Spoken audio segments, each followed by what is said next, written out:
00014।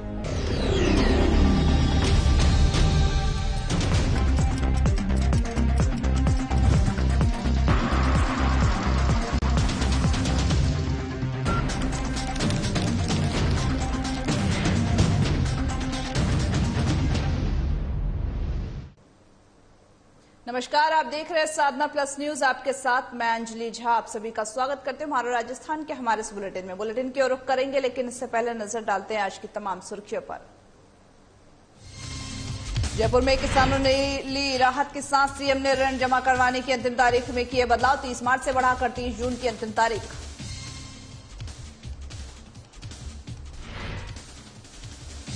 कार्यकारिणी का शपथ ग्रहण समारोह भरतपुर में महापौर ने दिलवाई शपथ। 12 सदस्य को दिलाई गई शपथ। भरतपुर में 5 कक्षों का उद्घाटन। विधायक अमर सिंह जाटव ने किया उद्घाटन। कहा, हर बालक को शिक्षा से जोड़ना हमारा कर्तव्य।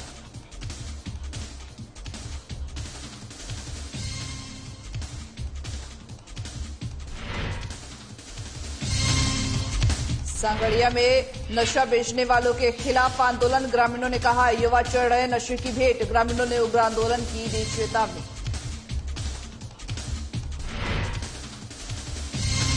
भरतपुर में जीप और मोटरसाइकिल की टक्कर। मौके पर 8 लोग हुए घायल। घायलों को जिला अस्पताल किया गया रेफर।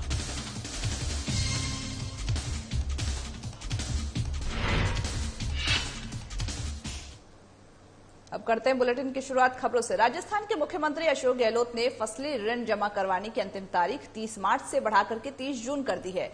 बता दें कि सीएम गहलोत ने जहां पर ट्वीट कर कहा कि राजस्थान सरकार के सहकारी जो बैंक है उसके लिए गए आपातकालीन ब्याज मुक्त फसली ऋणों को जमा करवाने की जो अंतिम तारीख थी 31 मार्च थी, इसे बढ़ाकर के अब 30 जून तक करने का फैसला लिया गया। गहलोत सरकार के निर्णय से किसानों को ब्याज मुक्त ऋण भुगतान के लिए 2 महीने का अतिरिक्त समय मिल सकेगा। साथ ही इन्हें कोई ब्याज नहीं देना होगा। ऋण चुकाने पर ये किसान आगे ऋण लेने के लिए भी पात्र हो सकेंगे। दरअसल सहकारी बैंक को आपातकालीन ब्याज मुक्त फसली ऋण को जमा कराने की तारीख बढ़ाने को लेकर के लगातार प्रदेश के किसान गहलोत सरकार के से मांग कर रहे थे। वहीं अलग अलग संगठन की ओर से आए हुए इस मांग के बाद में मुख्यमंत्री अशोक गहलोत ने स्तर पर यह निर्णय लिया है। बता दें कि सरकारी योजना के तहत ऋण चुकाने पर ये किसान आगे ऋण लेने के लिए भी पात्र हो सकेंगे। सहकारी बैंक को अल्पकालीन ब्याज मुक्त फसली ऋण को जमा कराने की तारीख बढ़ाने को लेकर के लगातार प्रदेश के किसान गहलोत सरकार से भी मांग कर रहे थे। अलग अलग संगठनों की ओर से इस मांग को किए जा रहे थे और इस मांग के बाद से मुख्यमंत्री अशोक गहलोत के स्तर पर यह निर्णय लिया गया है। यहां पर मुख्यमंत्री अशोक गहलोत ने किसानों को एक बड़ी राहत दी है। अब जो तारीख ऋण चुकाने की जो तारीख 30 मार्च थी, अब उसे बढ़ा करके 30 जून कर दिया गया है, जिससे कि कहीं ना कहीं किसान जो है उनको भी एक समय मिल गया जिसके बीच में वो ऋण के लिए जो पैसे है वो बटोर सके, वो जमा कर सके। वहीं अलग अलग संगठनों की ओर से लगातार मुख्यमंत्री को इस बारे में मांग की जा रही थी। मुख्यमंत्री अशोक गहलोत को हर एक संगठन ये मांग करता हुआ नजर आ रहा था कि जो ऋण की तारीख है उसमें बदलाव किया जाए।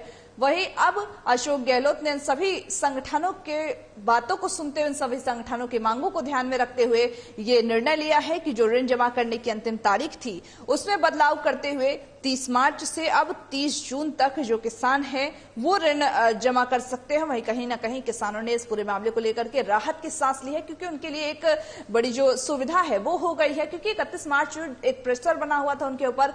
अब वो 30 जून तक अपना जो ऋण है वो चुका सकते हैं।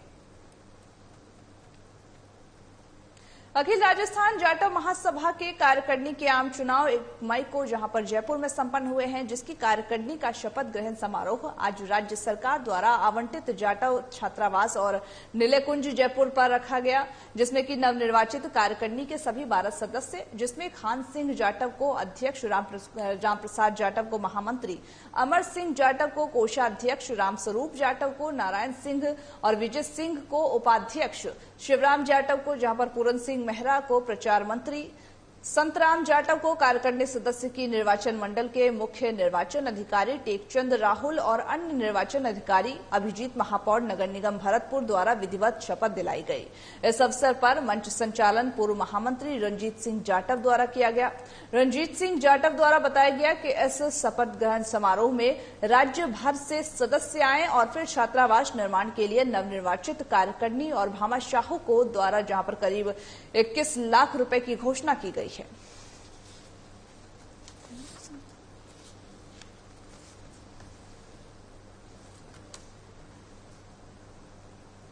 राजकीय उच्च माध्यमिक विद्यालय नेहरोली गुर्जर में Delhi pharmaceutical science and research university के vice chancellor Bhamashah doctor Ramesh Chandra Kishori Lal Goyal और फिर जहां पर एनजीओ राउंड टेबल इंडिया द्वारा निर्मित जो 5 कक्षों का उद्घाटन समारोह क्षेत्रीय विधायक अमर सिंह जाटव द्वारा फीता काट कर किया गया। नवनिर्मित कमरों का उद्घाटन करते समय विधायक ने युवाओं को शिक्षा से जुड़कर देश को आगे ले जाने की बात कही और विधायक द्वारा विद्यालयों में एक कमरा, शौचालय और सोलर इन्वर्टर लगाने की भी घोषणा की है। इस मौके पर नितेश धनधारिया, रोहित बावरी, अंकित मित्तल, रेशु गुप्ता के साथ अनेक गणमान्य लोग भी इस दौरान मौजूद रहे। बता दें कि यहां पर 5 कक्षों का ये उद्घाटन किया गया है। विधायक अमर सिंह जाटव ने यहां पर उद्घाटन किया है और साथ ही साथ यह भी कहा कि हर बालक को शिक्षा से जोड़ना कहीं न कहीं उनका कर्तव्य है, क्योंकि कहीं न कहीं हर एक बच्चे के पास अगर शिक्षा पहुंचेगा तभी जाकर के जो देश का भविष्य है वो उज्जवल हो सकेगा। हर एक को शिक्षित रहना उनका हक है। इसी को लेकर के आज विद्यालय के 5 कक्षों का उद्घाटन किया गया है, जहां पर उसमें साथ ही साथ यह भी कहा कि उसमें जो सुविधाएं हैं वो भी लगाने की बात कही गई है, जिनमें शौचालय, सोलर इन्वर्टर लगाने की घोषणा भी विधायक के द्वारा की गई है। वही साफ तौर पर उनको कहा गया क्योंकि स्कूल अगर सही रहेगा तभी जाकर के बच्चे भी वहां पर पढ़ने आएंगे, बच्चों को सुख सुविधाएं मिले उसको लेकर के भी कहीं न कहीं पूरा ध्यान रखा जाएगा। और नवनिर्मित जो कमरे होंगे उसका उद्घाटन करते हुए विधायक पहुंचे थे और विधायक ने साफ तौर पर कहा कि हर बालक को शिक्षा का अधिकार है और सभी के सभी शिक्षा से उनको जोड़ना हमारा कर्तव्य है, जो हम बखूबी निभाएंगे। आज सीताराम महाराज के मंदिर में पीपल विवाह को लेकर के एक मीटिंग का आयोजन किया गया, जिसमें सीताराम महाराज का विवाह 16 मई को श्याम यूनिवर्सिटी डीडवाना के में संपन्न होगा। बता दें कि जहां पर जिसका 8 मई को विचार विमर्श करे और निमंत्रण सीताराम महाराज के जहां पर मंदिर में रसिटी संस्थापक, यूनिवर्सिटी संस्थापक LG शर्मा द्वारा निमंत्रण दिया गया, जिसमें कि 16 मई को सीताराम महाराज का लग्न कार्यक्रम और पीपल विवाह श्याम यूनिवर्सिटी के प्रांगण में संपन्न होगा। आपको बताते चले कि बाराती श्याम यूनिवर्सिटी पहुंचेंगे संत रघुनाथ दास महाराज, कल्याण डाबरा, रामकरण चोपड़ा, ब्रजमोहन थानेदार, पंडित महेश मिश्रा, अरुण गुप्ता आदि लोग भी इस दौरान मौजूद रहेंगे। जहां पर पीपल विवाह को लेकर के ये मीटिंग आयोजित की गई थी। बताया जा रहा है कि 16 मई को ये विवाह कार्यक्रम होना है। सीताराम महाराज का ये विवाह कार्यक्रम 16 मई को श्याम यूनिवर्सिटी डीडवाना में संपन्न होगा, जिसको लेकर के तैयारियां किस तरीके से की जाए और क्या कुछ इसमें खास रहेगा उसके लेकर के ये बैठक आयोजित की गई थी। और इसमें मीटिंग में इन सभी मुद्दों पर चर्चा हुई, जिसमें ये तय किया गया कि जो विवाह में बारात जो है वो श्याम यूनिवर्सिटी पहुंचेगी पहले, उसके बाद फिर वहां से बारात रवाना होगी, जो कि 16 मई को तारीख ये निर्धारित की गई है यूनिवर्सिटी डीडवाना में सीताराम महाराज के विवाह की। वही साथ ही बताया गया है कि पीपल विवाह श्याम यूनिवर्सिटी के प्रांगण में ही संपन्न होगा, जिसको लेकर के इन सभी मुद्दों पर जो लोग थे वह वहां पर उपस्थित रहे और इस मीटिंग में सभी ने हिस्सा लिया और सभी ने किस तरीके से इस विवाह के आयोजन को अच्छी तरीके से संपन्न किया जाए, यादगार बनाया जाए, इसके बारे में चर्चा किया। और साथ ही ये पूरा मामला लालसोट का है, जहां पर पीपल विवाह को लेकर के मीटिंग का आयोजन किया गया था। 16 मई को ये विवाह होना है। वही बाराती इस मीटिंग में ये निर्धारित की गई है कि बाराती जो है वो श्याम यूनिवर्सिटी पहले पहुंचेंगे, फिर वहां से रवाना होंगे। सीताराम महाराज का जो विवाह है उस कार्यक्रम को लेकर के ये बैठक किया गया था। डीडवाना में ये विवाह संपन्न होना है। 16 मई को सीताराम महाराज का लग्न कार्यक्रम भी है और उसी के साथ साथ पीपल विवाह का भी कार्यक्रम इस दौरान आयोजित किया जाएगा।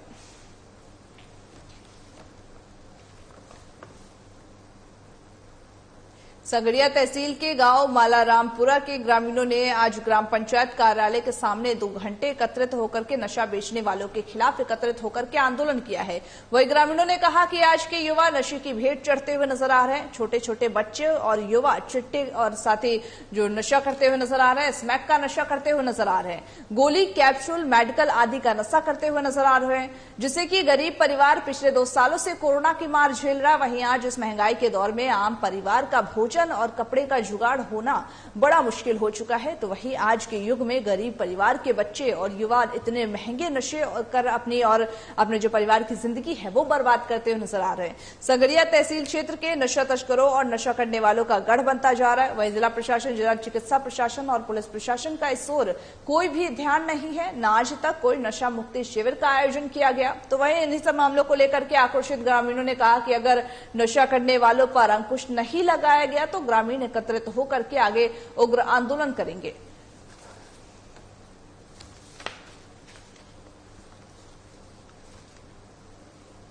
जहां पर ग्रामीणों ने उग्र आंदोलन की चेतावनी, उनका साफ तौर पर कहना है जिस तरीके से बच्चे से लेकर के युवा वर्ग तक नशे की ओर आकर्षित होता जा रहा है, क्योंकि सांगड़िया कहीं ना कहीं नशा बेचने वालों के खिलाफ यह आंदोलन किया गया था, क्योंकि नशा जो बेचने वाले हैं वो कहीं ना कहीं इन सभी को अपने जाल में फंसाते हैं, जिसके बाद एक जो वर्ग है वो पूरा नशे की ओर आकर्षित होता हुआ जा रहा है, जिससे कहीं ना कहीं उनका भविष्य तो अंधेरे में है ही, उसके साथ साथ जो उनके साथ साथ उनके परिवार और देश का जो भविष्य है वो भी कहीं ना कहीं अंधेरे में नजर आता है। इसी को लेकर के आज ग्रामीणों ने बढ़ चढ़कर इसमें उग्र आंदोलन करने की बात कही। उनका साफ तौर पर कहना है कि ऐसे और कोई कार्रवाई नहीं की जा रही है, ना तो कोई जागरूकता शिविर का आयोजन किया जा रहा है जिससे युवा वर्ग को, बच्चों को इस बारे में जागरूक किया जा सके कि नशे से उनके ऊपर क्या असर पड़ेगा। इन्हीं सब मुद्दों पर ग्रामीण अपना आक्रोश व्यक्त करते हुए नजर आए हैं और उनका साफ तौर पर पुलिस प्रशासन से यह मांग है कि नशे के खिलाफ अभियान चलाया जाए और जो नशे के कारोबारी हैं, जो नशे का कारोबार करते हैं, जिनकी वजह से युवा वर्ग बिगड़ते हैं, उन पर ध्यान रखा जाए, उन पर कार्रवाई करते हुए उनको पकड़ा जाए, ताकि जो बढ़ता हुआ नशे का कारोबार है वो रोका जा सके और कहीं ना कहीं युवा वर्ग को नशे की दलदल में जाने से बचाया जा सके। और पुलिस चौकी प्रभारी को सूचना की, वहां से स्टाफ को बुलवाया गया। यहाँ चिट्टे का प्रकोप थोड़ा ज्यादा है और गोलियों का भी, इसलिए इनको बताया गया है और इनको ये भी कहा गया है कि आपको सूचना भी देंगे। और जो लड़के पी रहे हैं उनको बचाने के लिए कैंप का भी बोला हुआ है। हम ये चाहते हैं कि एक पुलिस स्टाफ को भी एक साधन दिया जाए, बड़ी गाड़ी वगैरह दी जाए, जो इधर उधर जाए तो इनको सुविधा मिले। आज नशे की जो लत है वो बहुत ही विकराल रूप ले चुकी है। छोटे छोटे बच्चे हैं जो गोली, चिट्टा, नशा आदि करते हैं, कैप्सूल खाते हैं, उनको बचाना हमारी प्राथमिकता है। इसलिए सभी गांव वासियों ने मिलकर ये कदम उठाया है कि कम से कम युवा पीढ़ी को बचाया जा सके। इसके लिए पुलिस प्रशासन का पूरा सहयोग किया जाएगा। वह आमजन से ये प्रार्थना करते हैं भी अपने बच्चों को भी जागरूक करें, वह नशे से छुटकारा दिलाएं। सर, ग्रामीणों की क्या मांग है? ग्रामीणों की यही मांग है कि जो भी आवारा किस्म के बच्चे हैं जो इधर उधर बैठे रहते हैं, जो युवा पीढ़ी को बर्बाद कर रहे हैं, उनको प्रशासन को अवगत कराया जाए, वह प्रशासन उनके खिलाफ कार्रवाई करे। अब बढ़ते अगली खबर की ओर। स्टेट मेगा हाईवे 45 बैर बयाना रोड पर गांव जहां पर समराया के पास एक सवारी गाड़ी के बाइक को टक्कर मार दी है, जिसके बाद सवारी गाड़ी पलट गई। वहीं जिसमें कि सवारी जो गाड़ी में बैठे हुए थे 5 सवारियां और फिर बाइक सवार 3 जो लोग थे उनके सहित 8 लोग घायल हो गए हैं। घायलों को निजी वाहन की मदद से CHC बैर में भर्ती कराया गया है, जहां पर घायलों में 5 महिलाएं शामिल हैं। स्थानीय लोगों का कहना है कि 108 एम्बुलेंस को इस पूरे मामले को देखते हुए फोन किया गया, लेकिन 108 एम्बुलेंस समय पर नहीं पहुंची। सूचना पर पुलिस मौके पर पहुंच गई। घायलों को ग्रामीणों की मदद से निजी वाहन की मदद से CHC बैर लाया गया, जहां पर घायलों के बारे में जानकारी ली गई है। प्राथमिक उपचार के बाद 3 लोगों को गंभीर हालत में भरतपुर के लिए रेफर कर दिया गया है। जहां पर तेज रफ्तार का कहर एक बार फिर भरतपुर में देखने को मिला, जहां पर जीप और मोटरसाइकिल की टक्कर हो गई। टक्कर में वही 8 लोग घायल बताए जा रहे हैं। वही बताया जा रहा है कि जब ये टक्कर हुई उसके बाद फिर जो वहां के स्थानीय लोग थे उन्होंने एम्बुलेंस को 108 नंबर पर एम्बुलेंस को कॉल किया, लेकिन इसके बावजूद एम्बुलेंस समय पर नहीं पहुंची, जिससे कि कहीं न कहीं जो स्थिति है वो बिगड़ती हुई नजर आ रही थी। वहीं पुलिस को इस पूरे मामले में सूचना दी गई। पुलिस तुरंत ही इस घटनास्थल पर पहुंची और उसके बाद फिर पुलिस और स्थानीय लोगों की मदद से जितने लोग थे, जो जीप में सवार थे और जो मोटरसाइकिल में सवार थे, उन सभी को अस्पताल सीएससी अस्पताल भर्ती कराया गया। वहीं कई लोगों की, जो 3 लोगों की हालत को गंभीर देखते हुए भरतपुर के लिए उन्हें रेफर कर दिया गया है। ठेका के पास में एक्सीडेंट हुआ था, मगर हमारा घर जो एक्सीडेंट से करीब 500 मीटर दूर था। हमें आवाज आई थी कि एक्सीडेंट हुआ है, तो हमें सड़क पर कुछ पड़े मिले, कुछ गंभीर हालत में, तो उसे मतलब चोटें आई थी, कुछ खेतों में पड़े हुए थे। तो हमने देखा कि बहुत गंभीर हालत है। फिर हमने 108 को फोन किया था, मगर वो गाड़ी नहीं आ पाई टाइम पर। फिर कुछ प्राइवेट वाहन देखते हुए हमने उनको हॉस्पिटल वेयर में एडमिट करवाया, फिर उनका इलाज चालू करवाया। यही हमने सब कुछ देखा, फिर यही आगे बढ़ा। खतौली कस्बे और क्षेत्र में अवैध जेसीबी मशीनों से सरकारी भूमियों में जहां पर अवैध मिट्टी खुदाई कर जहां पर ट्रैक्टर ट्रॉली द्वारा अवैध दोहन किया जा रहा है। दिन भर मुख्य चौराहों पर और फिर गलियों के अंदर अवैध मिट्टी डालने वाले ट्रैक्टर ट्रॉली ऐसे घूमते हैं जैसे मानो रॉयल्टी कटवा करके अवैध मिट्टी डाली जा रही हो। ऐसा ही मामला आज देखने को मिला है, जहां पर राजकीय माध्यमिक विद्यालय खतौली के बाहर बोर्ड की परीक्षा देने आए छोटे छोटे बच्चों और विद्यार्थियों के बीच से फर्राटे भरते हुए अवैध खनन किया जा रहा था। कस्बे और आसपास के क्षेत्र में अवैध खनन और मिट्टी दोहन लगातार जारी है, जबकि इस अवैध खनन मिट्टी को आम जनता को जरूरत होती है, तब यही खनन माफिया एक ट्रॉली मिट्टी डालने के लिए आम जनता से 600 रुपए की मांग करते हैं। इस बारे में जब हमारी टीम ने कोटा खनन अधिकारी को कई बार फोन लगाकर जानकारी लेनी चाहिए तो अधिकारी द्वारा फोन नहीं उठाया गया। तो वही दूसरी तरफ खतौली वन विभाग वन अधिकारी ब्रजमोहन सुमन से फोन पर बात की गई तो उन्होंने बताया कि मौके देख करके कार्रवाई की जाएगी। फिर उन्होंने कहा कि मैं अभी हमारे किसी कर्मचारी को मौके पर भेज करके जेसीबी मशीन को बंद करवाता हूं।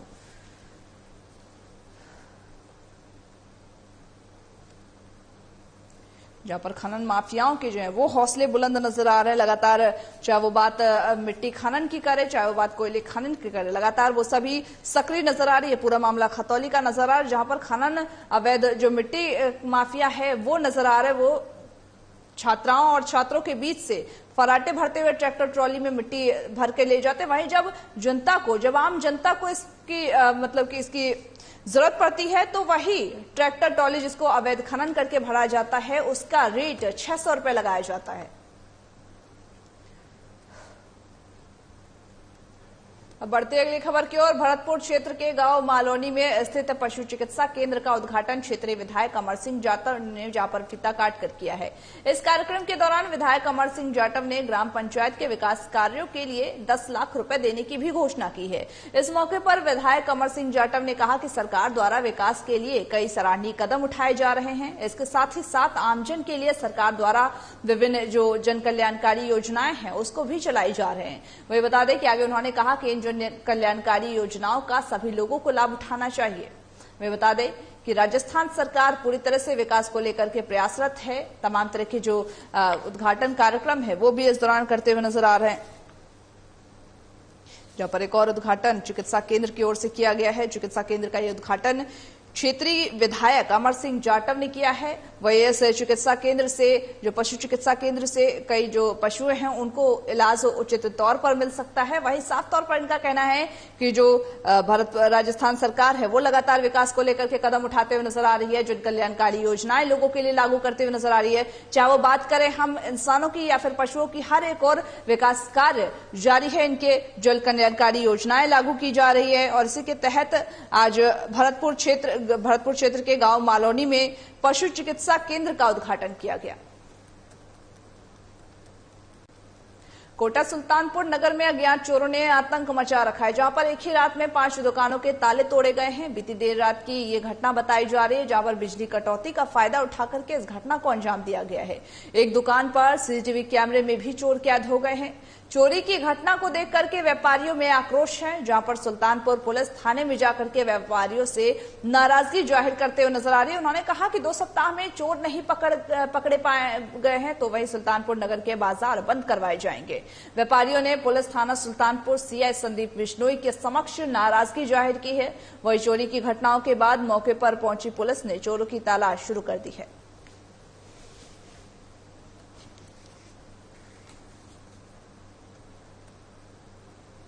नदबई पुलिस मुख्यालय जयपुर की ओर से जारी दिशा निर्देश को लेकर के नदबई थाना परिसर में सीएलजी सदस्यों की बैठक हुई है। वहीं वृत्ताधिकारी नीति राज सिंह की अध्यक्षता और थाना प्रभारी किशोर सिंह भदौरिया के नेतृत्व में आयोजित हुई है, जहां पर सीएलजी की बैठक में कस्बे में शांति सौहार्द रखने की और अफवाहों पर ध्यान नहीं देने की अपील की गई है।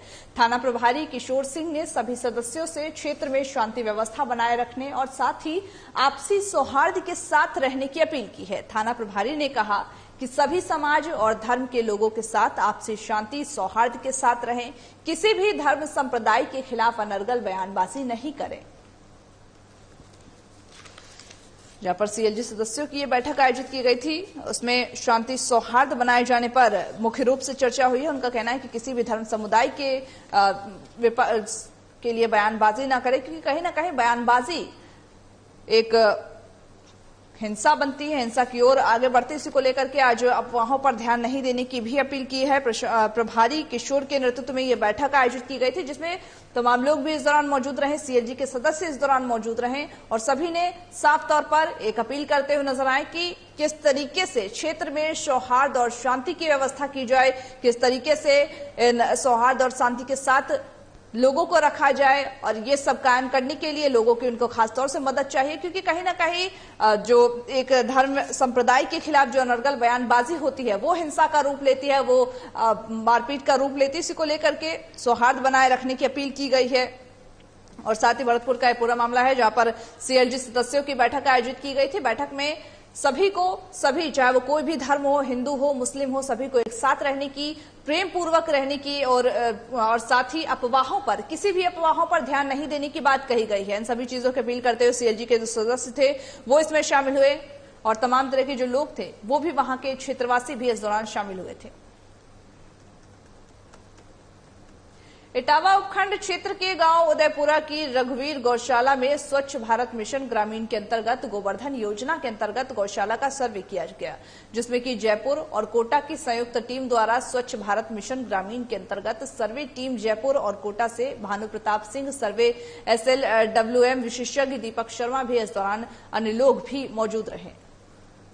जहां पर गौशाला का ये सर्वे किया गया था, गौशाला में अव्यवस्थाएं पाई गई, फिर उसको लेकर के जहां पर दिशा निर्देश भी दिए गए हैं। कोटा का पूरा मामला है, जहां पर गोवर्धन योजना के अंतर्गत ये सर्वे किया गया। सर्वे में ये देखा गया कि आखिर क्या कुछ कमियां हैं, क्या गौशालाओं में गायों को सही तरीके से रखा जा रहा है, क्या गायों को, क्योंकि गर्मी बढ़ रही है, क्या पानी की वहां पर उपलब्धता कराई जा रही है। इन सभी मुद्दों को लेकर के ये निरीक्षण किया गया, ये सर्वे किया गया। जहां पर इस सर्वे में उदयपुरा की रघुवीर गौशाला में स्वच्छ भारत मिशन ग्रामीण के अंतर्गत ये सर्वे किया गया और सर्वे का जो रिपोर्ट है वो भी आगामी दिनों में जारी कर दिया जाएगा। जहां पर भानु प्रताप सिंह शामिल हुए, SLWM विशेषज्ञ भी दीपक शर्मा भी इस दौरान मौजूद रहे। इन सभी ने मिलकर के गौशाला का निरीक्षण किया, गौशाला की व्यवस्थाओं को जायजा लिया और जो अव्यवस्थाएं पाई गई उसको लेकर के दिशा निर्देश दिए गए हैं, क्योंकि कहीं ना कहीं सरकार हर एक वर्ग के लिए, हर एक लोगों के लिए काम करते हुए नजर आ रही है, चाहे वो बात पशुओं की करे, चाहे वो बात इंसानों की करे। इसी को लेकर के गोवर्धन योजना के तहत यह सर्वे किया गया है। अगली खबर हनुमानगढ़ से है, जहां जिले की भादरा पुलिस ने DST टीम के सहयोग से एक हेरोइन तस्कर को गिरफ्तार किया है। पुलिस ने आरोपी के कब्जे से 10 ग्राम हेरोइन जब्त किया है। पुलिस ने NDPS एक्ट में केस दर्ज करते हुए पूरे मामले की जांच भी शुरू कर दी है। बता दें कि SI राकेश गोदारा ने बताया है कि भादरा पुलिस ने DST टीम के सहयोग से सूचना के आधार पर कार्रवाई कर 10 ग्राम हेरोइन और फिर 22,000 रुपए कैश के साथ ही एक व्यक्ति को गिरफ्तार किया है। आपको बताते चले कि पुलिस ने भादरा कस्बे के सामुदायिक भवन के पास से पैदल जा रहे व्यक्ति से 10 ग्राम हेरोइन जब्त की। पुलिस ने शक के आधार पर रोककर व्यक्ति की तलाशी ली तो उसके पास से हेरोइन बरामद की गई, जहां पर पुलिस हेरोइन सहित व्यक्ति को गिरफ्तार कर थाने ले जाकर के उससे पूछताछ कर रही और फिर जांच पड़ताल में जुटी हुई है। जहां पर खबर हनुमानगढ़ से है। पुलिस को ये बड़ी सफलता हासिल लगी है, जहां पर तस्कर को गिरफ्तार किया गया। हेरोइन तस्कर करने वाले जो लोग थे उसको गिरफ्तार किया गया। 10 ग्राम हेरोइन और 22,000 रुपए कैश भी इस व्यक्ति से बरामद किया गया। बताया जा रहा है कि ये व्यक्ति लगातार इस तरह के जो तस्करी है उसमें लिप्त था। उसी को लेकर के पुलिस ने पुलिस को शक हुआ। उसी शक के आधार पर पुलिस ने जब छानबीन करनी शुरू करी तो जाकर के इस पूरे जो मामला है उसका खुलासा हुआ। खुलासा करते हुए पुलिस ने डीएसटी टीम के सहयोग से हेरोइन तस्कर को गिरफ्तार किया है। वहीं साफ तौर पर अगर देखा जाए तो राजस्थान में नशे के खिलाफ अभियान भी जारी है। वहीं दूसरी ओर पुलिस प्रशासन भी पूरी तरह से सख्त नजर आ रही है, ताकि जिस तरीके से नशे के जो काले कारोबारी है, नशे के जो तस्कर है, उन पर लगाम लगाया जा सके और जो युवा वर्ग है उनको नशे की लत में जाने से बचाया जा सके। इसी को लेकर के कहीं ना कहीं पुलिस प्रशासन अलर्ट मोड पर है और इस तरह के जो अपराधी हैं, जो तस्कर हैं, इस तरह के जो अवैध तस्करी करते हैं, चाहे वो बात नशे की करे चाहे वो किसी और की करे, उनको गिरफ्तार करने में पुलिस लगातार जुटी हुई है। 3:30 बजे सूचना मिली कि विनोद सैनी जो थाने का एचएस है वो चिट्टा बेचने का काम कर रहा है। उसकी तलाशी ले जाए तो मिल सकता है, जिसकी पहुंचकर गणेशपुरा बास में रोक कर उसकी तलाशी ली गई तो उसके पास में 10 ग्राम चिट्टा बरामद हुआ। पूछताछ करने पर उसने फतेहाबाद के विकास नाम के व्यक्ति से लड़ना बताया है, जिसके संबंध में एसएचओ भिरानी द्वारा इसमें मारो राजस्थान के हमारे इस बुलेटिन में बस इतना ही। मुझे दीजिए इजाजत। तमाम बाकी खबरों के अपडेट्स के लिए देखते रहिए साधना प्लस न्यूज।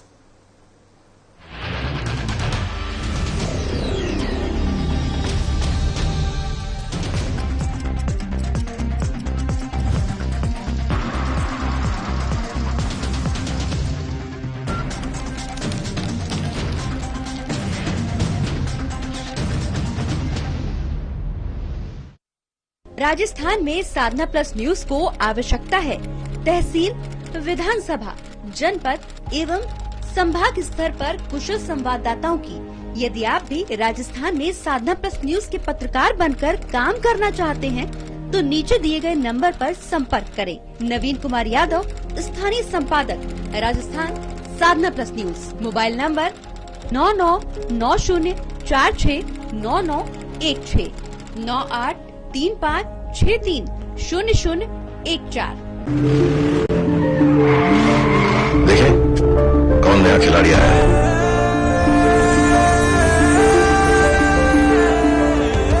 समझा देते हैं, प्यार से समझाएंगे, धीरे धीरे से, वो भी अपनी जुबान में।